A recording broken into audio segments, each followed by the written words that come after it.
ರಾಜ ಮಹಾರಾಜರ ಕಾಲದಿಂದಲೂ ಉಗ್ರಾಣದ ಬಳಕೆಯು ಕಬ್ಬಿಣದ ವಸ್ತುಗಳನ್ನು ಮಾಡುತ್ತಿದ್ದರ ಬಗ್ಗೆ ನಮ್ಮೆಲ್ಲರಿಗೂ ತಿಳಿದಿರತಕ್ಕಂತಹ ವಿಚಾರ. ಅಂದಿನಿಂದ ಪ್ರಸ್ತುತ ತನಕವೂ ವಿವಿಧ ವಿನ್ಯಾಸದ ಆಧುನಿಕ ನಂಬರ್ ಲಾಕ್ವುಳ್ಳ ಅತ್ಯಾಧುನಿಕ ದರ್ಜೆಯ 100 ವರ್ಷಗಳ ಕಾಲದ ಗ್ಯಾರಂಟಿಯ ಲಾಕರ್ಗಳನ್ನು ಅಳವಡಿಸಿರುವ ವಿವಿಧ ಡಿಸೈನ್ಗಳ ಕಬ್ಬಿಣದ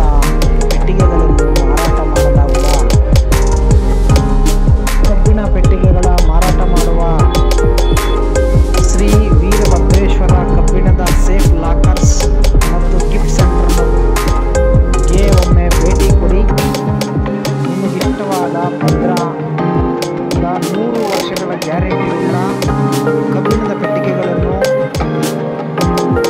ಈ ಮಳಿಗೆಯಲ್ಲಿ ಮಾರಾಟ ಮಾಡಲಾಗುವುದು.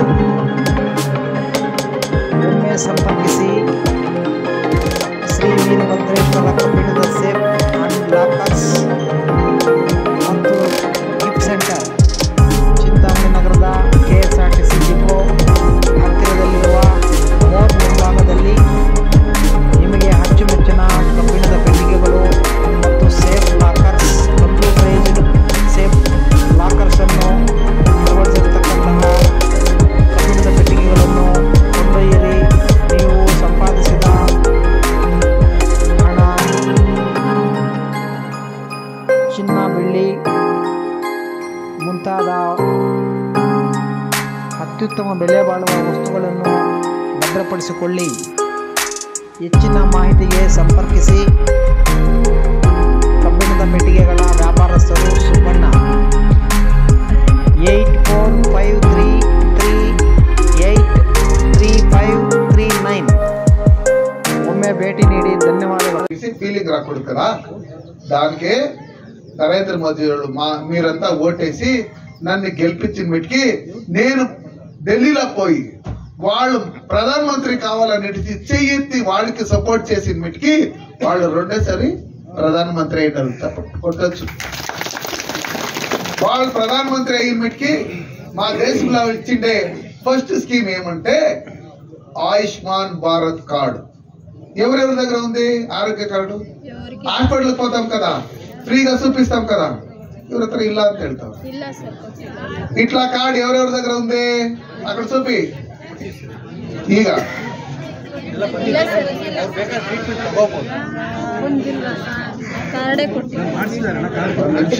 ಕಾರ್ಡು ಕೊಡ್ಬೇಕು. చాలా వయసు అయిన మీటికి బీపీ షుగర్ మాత్రలు 100 గ్రాములు తినకూడదంటే మీకంతా బాగా మంచి పని చేయాలా, లేకపోతే 100 గ్రాములు మాత్రలు తినాలా, ఇంజక్షన్ వేసుకోవాలా, అదంతా వచ్చేస్తుంది. దానికే మీరంతా ఓటేసిండే దానికి నేను ఎంపీ అయిందాను.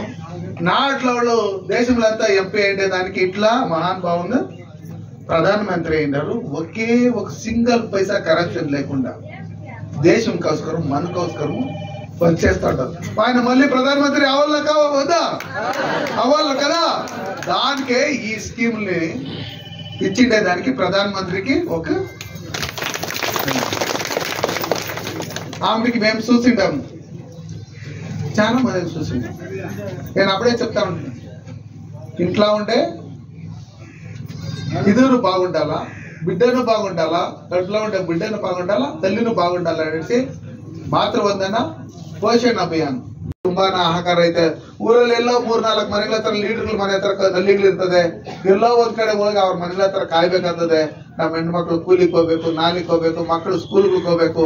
ಟೈಮ್ ಅವ್ರು ಬಿಡಲ್ಲ. ಅವ್ರ ಮನೆಯಾಗೆಲ್ಲ ಎಷ್ಟು ಬೇಕೋ ಅಷ್ಟೆಲ್ಲ ಹಿಡ್ಕೊಂಡು ಅವರೆಲ್ಲ ಎತ್ತೆತ್ತಿ ಅಟ್ಟಿ ಕೊಂಡು ಅಟ್ಕೊಂಡು ಏನೋ ಇದಕ್ಕೆ ಹಸು ಕಟ್ಟಡೆ ಇದಕ್ಕೆ ಕಟ್ಟಿರೋ ದೊಡ್ಡಿಗೆಲ್ಲ ಹೋಗ್ಕೊಂಡು ಅದಾದ್ಮೇಲೆ ಬಾತ್ರೂಮ್ಗೆಲ್ಲ ಹೋಯ್ಕೊಂಡು ಅದಾದ್ಮೇಲೆ ಇವ್ರು ಬಿಡ್ತಾ ಇದ್ರು. ಸ್ವಾಮಿ ಏನಾದ್ರು ಮಾಡ್ಬೇಕು ಅಂತ ಹೇಳಿದಾಗ ನಮ್ಮಲ್ಲಿ 8 ತಾಲೂಕು ಯಾಕಮ್ಮ ಅಂಗನವಾಡಿ ಕೂತ್ಕೋಬೇಕು, ನಿಮ್ಗೆ ಕೆಲ್ಸಗಳು ಜಾಸ್ತಿ ಎಲ್ಲೂ ಹೋಗಂಗಿಲ್ಲ, ನೀವು ಸೇರ್ಕೊಡ್ರಿ ಅವ್ರಕ, ನೀವೇ ಈ ಕೆಲಸ ಎಲ್ಲ ಮಾಡ್ಬೇಕಾಗಿರೋದು. ಅದಾದ್ಮೇಲೆ ಈ ತರ ಎಲ್ಲ ಕಷ್ಟ ಆಗ್ತೈತೆ ಅಂತ ಹೇಳಿದಾಗ 1880 ಕೋಟಿ ಹಣ ಬಿಡುಗಡೆ ಮಾಡಿದ್ರು. ಅಂಗನವಾಡಿನ ಏನಮ್ಮ ನಿಮ್ಮ ಹೆಸರು? ಕುತ್ಕೋಬೇಕಮ್ಮ, ಇದನ್ನೆಲ್ಲ ನೀವೇ ಕವರ್ ಕೊಡ್ಬೇಕಾಗಿರೋದು. ಕುತ್ಕೊಳ್ರಿ. ಅದಾದ್ಮೇಲೆ ಅಮ್ಮ ಕುತ್ಕೊಂಡ್ರೆ ಜನಗಳಿಗೆ ಒಳ್ಳೇದ್ ಮಾಡ್ಬೇಕಂತ ಹೇಳಿ ಈ కార్యక్రమ ಮಾಡ್ತಾ ఇರೋದು. వచ్చిన ఓట్లే ఈ పరంగా పనిచేస్తామనేసి మీ బిడ్డగా దానికే మీరు ఓటేసిండే దానికే మీ బిడ్డగా పనిచేస్తా ఉండేది. దానికే వీళ్ళంతా కష్టపడేది దానికే దేశంలో ఉండే. చైనాలో ఇంకా కరోనా పోలేదు, అట్లా ఉంటుంది. జానాచనాలు సాగుతా ఉంటారు, సస్తా ఉంటారు. వాళ్ళు మమ్మల్ని అంతా చంపేదానికి దాన్ని ఇడిసిరి, వాళ్లే దాన్ని సరిచేసి కాలేదు. ఫస్ట్ అయితే మా ఇండియాలో నరేంద్ర మోదీ ప్రధానమంత్రి అయ్యకుండా మొదలు ఈ కరోనా ఇంజెక్షన్ అది ఇది మాత్ర కావాలి, అది కావాలి, ఇది కావాలంటే పోయి సిద్ధే అంటారు. అట్లా అడగాల్సి ఉంటాయి పక్క దేశంలో.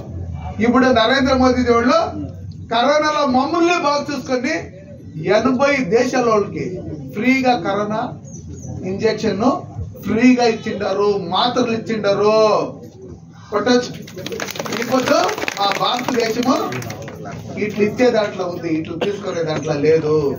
దానికే నరేంద్ర మోదీ ఒక సింగిల్ పైసా కరప్షన్ లేదు. మా ఇంట్లో ఎవరైనా తీరిపోతే 3-4 ದಿನಾలు ಶೋಕಾಚಾರ ತಂಡ್ರೆ ఎవరైనా ಪರವಾಗಿ ಕೆಲಸ ಮಾಡ್ಬೇಕು. ಮೋದಿ ಅವರೇ ಗ್ಯಾರಂಟಿ ಅಂತ ಹೇಳಿದ್ದಾದ್ಮೇಲೆ ನೀವ್ ಯಾವ್ದು ಶ್ಯೂಟಿ ಕೇಳಬಾರ್ದು. ಈ ದೇಶದ ಪ್ರಧಾನಮಂತ್ರಿನೇ ನನ್ನ ಜನದ ಪರವಾಗಿ ನಾನೇ ಗ್ಯಾರಂಟಿ, ಅವ್ರ ಹತ್ರ ಏನು ಶ್ಯೂಟಿ ಕೊಡ್ಬೇಡ್ರಿ, ಕೇಳ್ಬೇಡ್ರಿ. 1 ಲಕ್ಷದವರೆಗೂ 15 ಲಕ್ಷದವರೆಗೂ 1 ಕೋಟಿವರೆಗೂ ಲೋನ್ ಕೊಡ್ರಿ ಅಂತ ಹೇಳಿದಾಗ ಅದರದ್ದೇನು ಲೋನ್ ಕೊಡ್ರಿ ಅಂದ್ರೆ ಕೊಟ್ಬಿಡೋದು ಅದಲ್ಲ, ಇದನ್ನು ಕೊಟ್ಬಿಡ್ಬೋದು. ಅದನ್ನ ಕೊಡ್ಬೇಕಂದ್ರೆ ಅವ್ರು ಏನ್ ಕೆಲಸ ಮಾಡ್ತಾರೆ, ಗಾರ್ಮೆಂಟ್ಸ್ ಮಾಡ್ತಾರ, ಹಸು ಸಾಕ್ತಾರ, ಕೋಳಿ ಸಾಕ್ತಾರ, ಅದ್ರ ಪ್ರಾಜೆಕ್ಟ್ ರಿಪೋರ್ಟು, ಅದ್ರ ಟ್ರೈನಿಂಗ್ ಇದು ಅದನ್ನೆಲ್ಲ ಕೀರ್ಲಿ ನಮ್ ಬ್ಯಾಂಕ್ ಮ್ಯಾನೇಜರ್ ಕರ್ಕೊಂಡು ಹೋಗಿ ಅಲ್ಲಿ ನೋಡ್ಸಿ ಅವ್ರನ್ನ ಚೆನ್ನಾಗಿ ನೋಡ್ಕೊಂಡು, ಅಂದ್ರೆ ಕಾಸು ಕೊಟ್ಟಲ್ಲ, ದಿವಸ ಗೀಸ ಕೊಟ್ಟು ಚೆನ್ನಾಗಿ ನೋಡ್ಕೊಂಡು ನಾವು ಯುವಕರು ಕೆಲಸ ಮಾಡಿದಾಗ ನಾವು ಊರಲ್ಲಿ 4 ಜನಕ್ಕೆ ಕೆಲಸ ಕೊಡ್ಬೋದು. ಅದಕ್ಕೋಸ್ಕರ ನಾವು ಇನ್ನೂ ಒಂದು ಮಾಡಿದ್ರು ನರೇಂದ್ರ ಮೋದಿ ಅವರು, ರೈತರ ಆದಾಯ ದ್ವಿಗುಣ ಆಗ್ಬೇಕು ಅಂತ ಹೇಳ್ಬಿಟ್ಟು ఏనే డబల్ కావాలనేసి ఎఫ్పిఓలు చేసిరి. ఏంటంటే ఎఫ్పిఓలు అంటే రైత ఉత్పాదకర సంఘాన్ని చేసిరి. ఆ చేసేస్తే ఒక ఎవరిదైనా ఎఫ్పిఓ ఉందా ఇక్కడ? ఎవరు ಹೆಂಗ್ ಮಾಡಿದಾರೆ ಅಂದ್ರೆ ಕರೋನಾ ಸಂದರ್ಭದಲ್ಲಿ ನಾವೆಲ್ಲ ಮನೆಗಳಲ್ಲಿ ಕುತ್ಕೊಂಡಿರ್ತೀವಿ. ಕರೋನಾ ಟೆಸ್ಟಿಗೆ ಬ್ಲಡ್ ತಗೊಂಡು ಹೋಗಿರ್ತಾರ, ಅಲ್ಲಿ ಎಲ್ಲ ಟೆಸ್ಟ್ ಕೊಟ್ಟಿರ್ತಾರ. ಅಲ್ಲಿ ಟೆಸ್ಟ್ ಕೊಟ್ಟಿದ್ರೆ ಏನಾಗಿರುತ್ತೆ ಇಷ್ಟಂದ್ರೆ ಕೊಟ್ಬಿಟ್ಟು ಬಂದಿರ್ತೀರಿ, ಮನೇಲೆಲ್ಲ ಕುತ್ಕೊಂಡು ಎಲ್ಲ ಊಟ ಮಾಡ್ತಾ ಇರ್ತೀರಿ. ಯಾರೋ ಆಶಾ ಕಾರ್ಯಕರ್ತರು ಕೊಟ್ಬಿಟ್ಟು మీ యజమాని కరోనా పాజిటివ్ అంట కూకనంటే అంత సైడ్ అట్లా మీ అమ్మకి కరోనా ಪಾಸಿಟಿವ್ ಅಂದ್ರೆ ಎಲ್ಲ ಹಂಗನ್ನಲ್ಲ, ಕೆಲವರು ಹಂಗಾಗಿದೆಯಲ್ಲ ಸೈಡ್ ತಳ್ಬಿಟ್ಟು ಸೈಡ್ಗೆ ಬಾಬಾ ಅಂತ ಸೈಡ್ ಕರ್ಕೊಂಡು ಅವ್ರ ಪಾಪ ಒಂದು ರೂಮಲ್ಲಿ ಹಾಕಿರ್ತಾರೆ. ಊಟ ಕೊಡ್ರಿ ಅಂತ ಎಲ್ಲಾರು ಹಂಕೊಡಲ್ಲ, 198% ಎಲ್ಲ ಚೆನ್ನಾಗವ್ರು. ಕೆಲವರು ತಂದೆ ತಾಯಿನ ಬರೀ ಸಾಕೋದಕ್ ಮಾತ್ರ ನೋಡ್ಬೇಕಂತವ್ರು, ನಮ್ಮನ್ ಸಾಕ್ಲಿ ಅಂತಿದ್ದಂತವ್ರು. ಅವ್ರ ಊಟ ಕೇಳಿದ್ರೆ ತಟ್ಟೆಯಲ್ಲಿ ಇಕ್ಬಿಟ್ಟು ಕಡ್ಡಿಯಲ್ಲಿ ಇಕ್ಕಿದ್ರು. ಮೊಬೈಲ್ ಯಾವ್ದಾದ್ರು ಬಂದ್ರೆ ಸ್ಪೀಕರ್ ಫೋನ್ ಆನ್ ಮಾಡ್ಬಿಟ್ಟು ಕಡ್ಡಿಯಲ್ಲಿ ಆಗ್ತಾಳೆ, ಮುಟ್ಟದ್ದು ಆಡೇ ಮಾತಾಡೋ. ಹಿಂಗೆಲ್ಲಾ ಮಾಡಿದಂತ ನಮ್ಮ ಮನೆಗಳಲ್ಲಿ ಡಾಕ್ಟರ್ಗಳು, ನರ್ಸ್ಗಳು, ಆಶಾ ಕಾರ್ಯಕರ್ತರು ಅವ್ರ ಮನೇಲಿ ಚಿಕ್ಕ ಮಕ್ಕಳಿದ್ರೇನು ವಯಸ್ಸಾಗಿ ಇಟ್ಕೊಂಡಿರ್ತೀರಿ. ಇಲ್ಲಿ ಹೆಚ್ಚು ಕಮ್ಮಿ ಆದಾಗ ನಾವೇ ಏನ್ ಮಾಡ್ತೀರಿ ಅಂದ್ರೆ ಒಂದಷ್ಟು ಜನ ಬಿಡ್ತೀರಿ, ಚೆಕ್ ಮಾಡ್ತೀರಿ.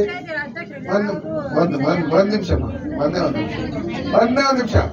ಇಲ್ಲಿ ನನ್ ಮೇಲೆ ಏನೋ ಹೇಳ್ಬಿಡೋದು, ಅಧ್ಯಕ್ಷ ಮೇಲೆ ಹೇಳ್ಬಿಡೋದು, ಅವ್ರು ನಿನ್ ಮೇಲೆ ದ್ವೇಷ ಮಾಡೋದು ಹಾಕ್ಬಿಡುದು. ಆಗಿಲ್ಲ ಅಂದ್ರೆ ಮಾಡ್ಕೊಡ್ತಾರೆ. ಏನೇಳಿ ಆಗಿಲ್ಲ ಅಂದ್ರೆ ಇನ್ ಮುಂದೆ ಮಾಡ್ಕೊಡ್ತಾರೆ ಪ್ರೀತಿಯಿಂದ. అమ్మా చేసి నీవు నా తోడ్బుట్టే నా అక్కే నా చెల్లెది అట్లా నైస్కొట్టాల నైస్ కొట్టి జగలు మాడేస్తే మేము ఆపోజిట్ అయిపోతాం. దానికే కాంగ్రెస్ ఉన్ని, బీజేపీ ఉన్ని, జేడీఎస్ ఉన్ని, ఇంక్యాವುದೇ పార్టీ ఉన్ని మాకు ఓటేసిన్ని ఏకపోని అందరికీ ఇయ్యాలని నిడిచి నరేంద్ర మోదీ జోడు దేశంలో ఉండే జనాలంతా నా కుటుంబం చెప్పిండే. దానికే 1880 కోట్లు శాంక్షన్ చేసిండేది. ఒక ఊరికి 20 లక్షలు, 30 లక్షలు, 50 లక్షలు పెద్ద పెద్ద ఊరికి ఇట్లా శాంక్షన్ చేసిండేది. ఎవరికి? అఫ్సాల్పల్లికి 70 లక్షలు. ఇదంతా ఇచ్చిండేది ఎవరు? మహానుభావుడు నరేంద్ర మోదీ దేవుడు ఇచ్చిండేది. ఏమేమి ఇచ్చినారు? ఆయుష్మాన్ భారత్ కార్డు ఇచ్చినారు, కిసాన్ సమ్మాన్ యోజన ఇచ్చుకున్నారు, ఫసల్ బీమా యోజన ఇచ్చుకున్నారు, జల్ జీవన్ బిల్ ఇచ్చింది. ఊర్లో కాంక్రీట్ రోడ్ వేసిండేది నరేంద్ర మోదీ దేవుళ్ళు, కాంక్రీట్ డ్రైనేజ్ వేసిండేది నరేంద్ర మోదీ వాళ్ళు, టాయిలెట్ ఇచ్చిండేది నరేంద్ర మోదీ, 5 మాస్ లైట్ వేసిండేది నరేంద్ర మోదీ వాళ్ళు, village to village tar road వేసిండారు కదా అది వేసిండేది నరేంద్ర మోదీ వాళ్ళు, కరోనా ఇంజక్షన్ వేసిండేది నరేంద్ర మోదీ.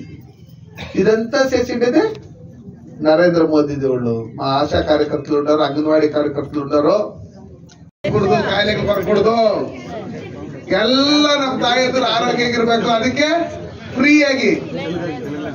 ಫ್ರೀಯಾಗಿ ಎಲ್ಲ నిడిసి చెప్పినారు. అది అయినటికి ఒక నెలకి ఒకసారి ఖాళీ అయినటికి మీరేమి గ్యాస్ తీసుకొని పోతారో 600 రూపాయలకి పోతే గ్యాస్ సిలిండర్ మీరు పోకూడదు. ఆయన ఉంటాడు అక్కడ, ಯಾವ gas agency? Modi gas agency. ఉన్నాడు కదా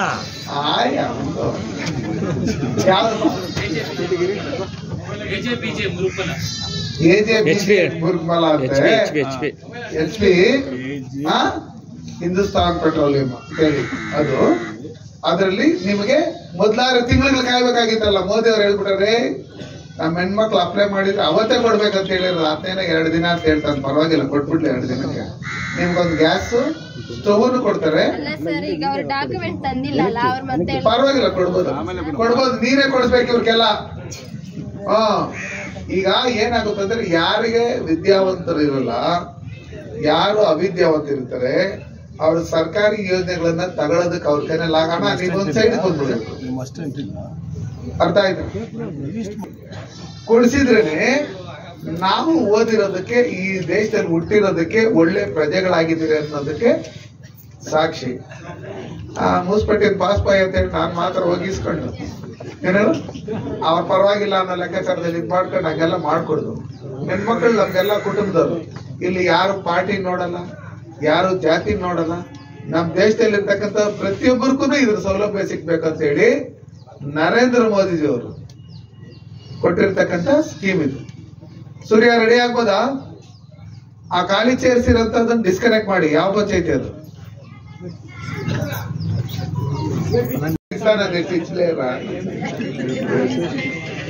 దానికే 1 నిమిషప్ప ఇల్లిందే గలాంటి ಮಾಡ್ಕೊಡ್ದಪ್ಪ. అదైన్మెంట్కి చూసిరి భీమిచ్చిరి. మా రైతులు ఒక వర్షానికి ఒకసారి పంట వేసేకపోతారు, కాసులు కావాలా ఏం చేస్తారు? అక్కడ ఇక్కడ అప్పులు చేసేకపోతారు. అప్పులు చేసేకపోకూడదు అనేసి ఒక్క రైతులకి ఎవరెవరు పేట్ల పాణి పట్ట ఉందో వాళ్ళకి కిసాన్ సన్మాన్ యోజన అనేసి ఒకటి ఎవరెవరు దీంట్లో పాణి ఉందో వాళ్ళకంతా ఒక్క వర్షానికి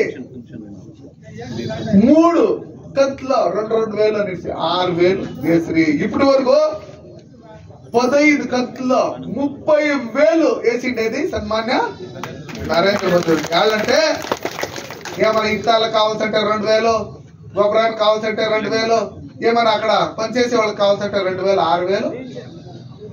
దీంట్లో ఇంకా పంట వేసుకొని అనేసి పంట వేసేస్తాము, వాడలేదు, సరిగా రాలేదు, ఏం చేసేది? దానికి ఒక ఐడియా చేసిరి, ఫసల్ బీమా యోజన అనేసి ఒకటి తీసుకొని వచ్చిరి. అదేమంటే పంట వేసేటప్పుడు ఆ పంటకు ఒక ఇన్సూరెన్స్ ఏమైనా కడితే మేము 10 రూపాయలు, 20 రూపాయలు, 30 రూపాయలు అట్లా ఏమైనా కడితే ఆ పంటకి పంచాయతీలను పారాడుతా ఉంది.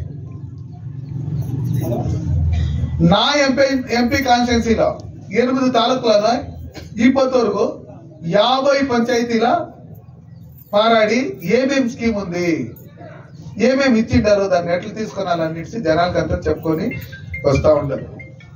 దానికి ఈ పొద్దు ఏమి మా మిట్టಳ್ಳಿ పంచాయతీ, మా ముళబాగల్ తాలూకున రాజేంద్రహಳ್ಳಿ గ్రామ పంచాయతీ,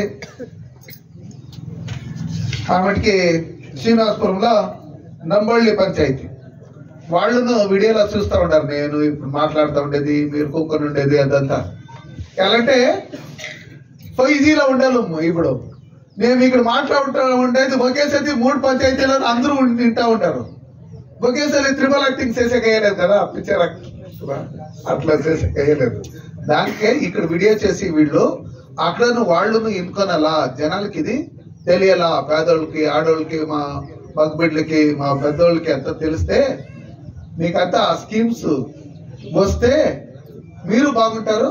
మీరు బాగుంటే ఇంటి బాగుంటుంది, ఇంటి బాగుంటే ఊరు బాగుంటుంది, ఊరు బాగుంటే పంచాయతీ బాగుంటుంది, పంచాయతీ బాగుంటే తాలూకు బాగుంటుంది, తాలూకు బాగుంటే డిస్టిక్ బాగుంటే స్టేట్ బాగుంటే దేశము. 1 లక్ష అవుతుంది, కాకి లేదండి ఎత్తుకొని వచ్చి ఇంట్లో పెట్టుకొని ఉండే వరకు చూసుకొని చచ్చిపోయిన మటుకి దపం చేస్తా ఉంటుంది. ఇదంతా చూసింది మోదీ వాళ్ళు నాయన రైల్వే స్టేషన్ లో టీ అమ్ముతా ఉంటారు. చిన్నదు అంగడి పెట్టుకొని అంగడి పెట్టుకొని వాళ్ళ నాయన టీ అంగడికి మీన స్కూల్ పోయి ఫ్రీ ఉండే టైంలో పోతే వాళ్ళ నాన్న వాళ్ళ టీచర్స్ రా, వీళ్ళకి ఇది రా అని చెప్పొప్పిస్తా ఉంటుంది.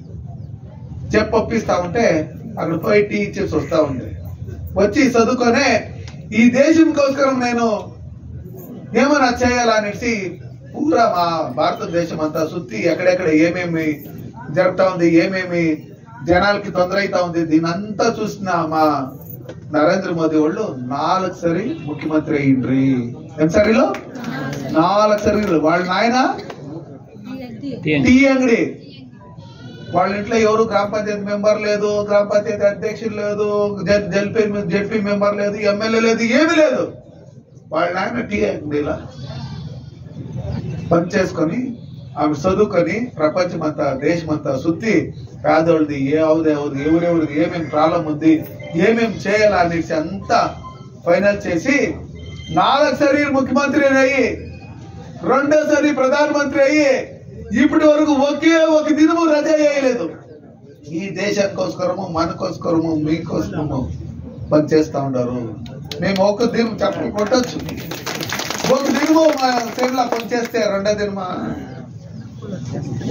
కొడుకు నీళ్లు నేను వేసుకుంటాను, కొనుక్కుంటాను, ఒక దినం ఏం డిస్టర్బ్ చేయదు అని చెప్తారు. అయితే 4 సారి ముఖ్యమంత్రి అయ్యి 2 సారి ప్రధానమంత్రి అయ్యి ఒక దినము రజమేయకుండా ఒక దినానికి 18 గంటలు మా దేశం బాగుండాలా, మా జనం బాగుండాలా అని పనిచేస్తూ ఉండే ప్రధానమంత్రికి మీ పరంగా అంతా ధన్యవాదాలు అనుకుంటారు.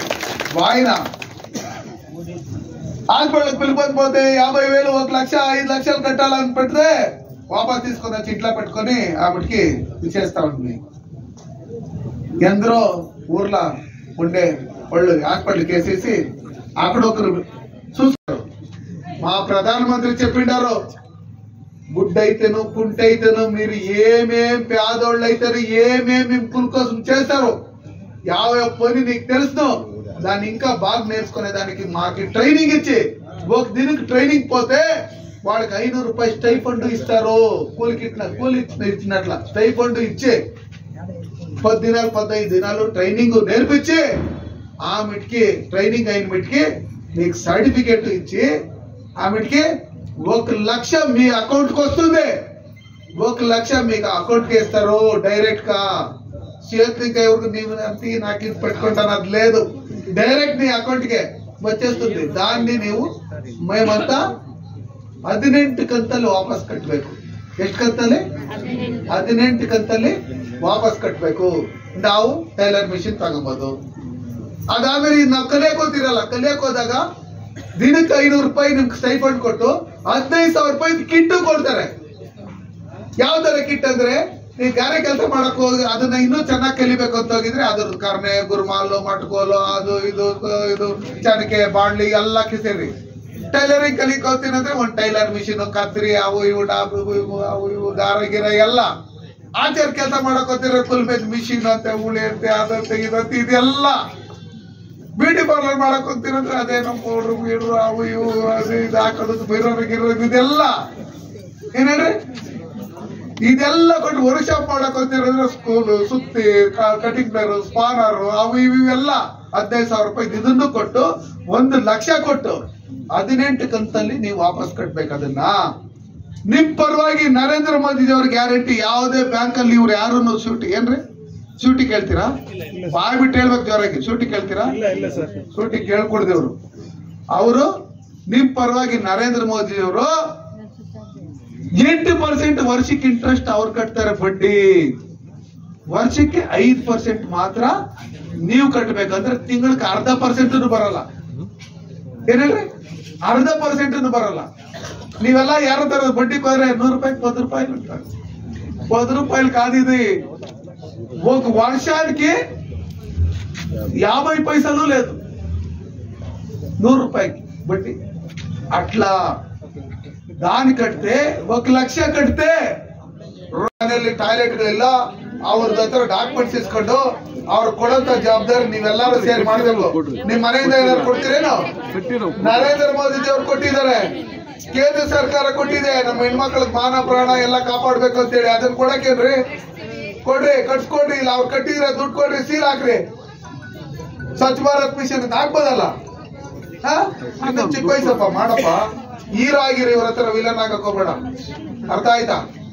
ಅದಕ್ಕೋಸ್ಕರ ನಮ್ಮಲ್ಲಿ అట్లంతా చేసి మన ఎంపీ కాన్స్టిట్యున్సీల 8 తాలూకుల్లో 3 లక్షల టాయిలెట్ ఇచ్చిండేది సన్మాన్య నరేంద్ర మోదీ. ఒక తాలూకు 25,000 టాయిలెట్ ఇచ్చిండ్రు. ఒక తాలూక్కి జనాలకి ఎంపీ అయిపోతే, ఎమ్మెల్యే అయిపోతే, అధ్యక్షులు అయిపోతే, మెంబర్లు అయిపోతే లేదు.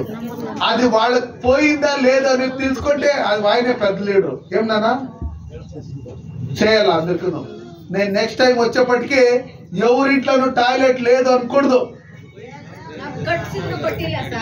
ಕೊಡ್ಬೇಕಪ್ಪ. ಬಡವರು ಸಾಲ ಮಾಡಿ ಕಟ್ಟಿರ್ತಾರೆ, ಅದಕ್ಕೋಸ್ಕರ ಟಾಯ್ಲೆಟ್ಗಳನ್ನ ಕೊಟ್ಟಿರ್ತಕ್ಕಂಥದ್ದು ಸನ್ಮಾನ್ಯ ನರೇಂದ್ರ ಮೋದಿ. ಅದಾದ್ಮೇಲೆ ಕಸ ಎಲ್ಲದ್ರಲ್ಲಿ ರೋಡ್ಗಳಲ್ಲಿ ಹಾಕ್ತಾ ಇದ್ರು, ನೀವು ನೋಡಿದಿರಿ ಮೊದ್ಲೆಲ್ಲ. ಆ ಕಸ ಎತ್ತೋದಕ್ಕೆ ಗಾಡಿ ಕೊಟ್ಟಿರ್ತಕ್ಕಂಥದ್ದು. ಏನ್ ಗಾಡಿ ಕೊಟ್ಟವ್ರೆ? ಸ್ವಚ್ಛ ಭಾರತ್ ಗಾಡಿ ಕೊಟ್ಟಿರ್ತಕ್ಕಂಥದ್ದು ನರೇಂದ್ರ ಮೋದಿಜಿಯವರು. ಅಲ್ಲೇ ಮನೆ ಹತ್ರ ತಿಪ್ಪಿ ಹಾಕೊಂಡು ಅಲ್ಲೇ ಕಸ, ಅಲ್ಲೇ ಸೊಳ್ಳೆ, ಅಲ್ಲೇ ಜ್ವರ, ಅದು ಇದು ಬರ್ತೈತೆ ಅಂತ ಹೇಳಿ ಗಾಡಿ ಕೊಟ್ಟಿರೋದು.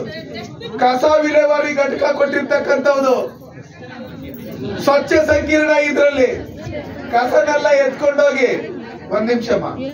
ಅದಕ್ಕೆ ನಾನು ಲೀಡರ್ಗಳೆಲ್ಲ ಕರ್ಕೊಂಡ್ ಬಂದಿದ್ದೀನಿ. ಇಲ್ಲೆಲ್ಲ ಅವರೇ ಸುತ್ತು ಕೇಳಿಸ್ಕೊತಾವ್ರು ನೀವ್ ಹೇಳ್ತಾ ಇರೋದು. ಏನೇನು ಮಾಡಿಲ್ಲ ಅದನ್ನ ನಮ್ಮ ಲೀಡರ್ಗಳು ಮಾಡಿಸ್ಬೇಕು. ಅಲ್ಲಿಂದ ಬಂದೈತೆ, ದೇವ್ರು ಹೊರ ಕೊಟ್ಬಿಟ್ಟವ್ರೆ, ಪೂಜಾರಿ ಕೊಡ್ತಾ ಇಲ್ಲ ಅಂದ್ರೆ ತಪ್ಪಲ್ಲ. ಅದಕ್ಕೆ ನರೇಂದ್ರ ಮೋದಿಜಿಯವರು ಕಸ ವಿಲೇವಾರಿ ಘಟಕ ಕೊಟ್ಟಿರ್ತಕ್ಕಂಥದ್ದು. ಏನಂದ್ರೆ ಕಸನೆಲ್ಲ ತಗೊಂಡೋಗಿ ಅಲ್ಲಿ ಒಣ ಕಸ, ಹಸಿ ಕಸ ಅಂತ ಸಪರೇಟ್ ಮಾಡಿ ಅದನ್ನ ಇದ್ ಮಾಡಿ ಎಲ್ಲಂದ್ರೆ ಅಲ್ಲಿ ಕಸ ಹಾಕ್ಕೊಡುದು ಅಂತ ಹೇಳಿ ಕೊಟ್ಟಿರ್ತಕ್ಕಂಥದ್ದು ನರೇಂದ್ರ ಮೋದಿಜಿಯವರು. ಅದಾದ್ಮೇಲೆ ನೀವು ನೋಡಿದಿರಿ, ಹಿಂದೆ ನಮ್ಮಲ್ಲಿ 1500 1800 ಅಡಿ ಬೋರ್ಗಳು ಹಾಕಿರೋ ನೀರು ಸಿಗ್ತಾ ಇರಲ್ಲ. ಕನ್ನಡ ಅರ್ಥ ಆಗುತ್ತಲ್ಲ ಎಲ್ಲಾರ್ಗು? ಓ ಸರಿ, ಹಂಗಾರೆ ಎಷ್ಟು ನೀರು ಸಿಗ್ತಾ ಇರಲ್ಲ. ನಮ್ಮಮ್ಮ